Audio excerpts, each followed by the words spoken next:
Guys আমি এখন চলে এসেছি শ্রী রাধব মাধব মন্দিরে। এটি হচ্ছে ইস্কন মন্দির, তাই আপনারা দেখতে পাচ্ছেন অনেক ভালো জায়গা এটি হচ্ছে। তা আপনারা দর্শন করতে চান তা আপনারা দর্শন করতে পারবেন, তাই খুবই ভালো লাগছে। আমি এখন চলে এসেছি দর্শন করার জন্য। মন্দিরটি হচ্ছে অনেক ভালো লাগছে, তাই এটি হচ্ছে গুরুদেব, তাই আপনারা দেখতে পাচ্ছেন অনেক ভালো লাগছে। গুরুদেব আপনারা দর্শন করতে পারবেন।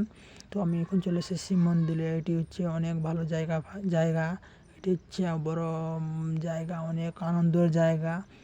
শ্রীকৃষ্ণ রাধাকৃষ্ণ এখানে উনি বসবাস করেন, উনির মন্দির আছে এটি, তাই আপনারা দেখতে পাচ্ছেন। খুবই ভালো ভালো জায়গা এখানে।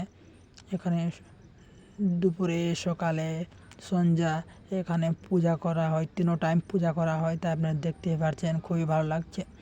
বন্ধুরা, আপনারা যেই যেখান থেকে দেখতে পাচ্ছেন ভিডিওটি আমার কমেন্ট করে জানাবেন শ্রী শ্রী রাধাকৃষ্ণ মন্দিরে। তাই আমি এখন আসতে তাই দেখতে পাচ্ছেন এটি হচ্ছে মন্দির, খুবই আনন্দের জায়গা। তা আমি এখন চলে এসেছিলাম দর্শন করার জন্য। আমাকে খুবই ভালো লাগছে বন্ধুরা। তো এটি হচ্ছে ওনার মন্দির, তাই আপনারা দেখতেই পাচ্ছেন খুব ইচ্ছে করে।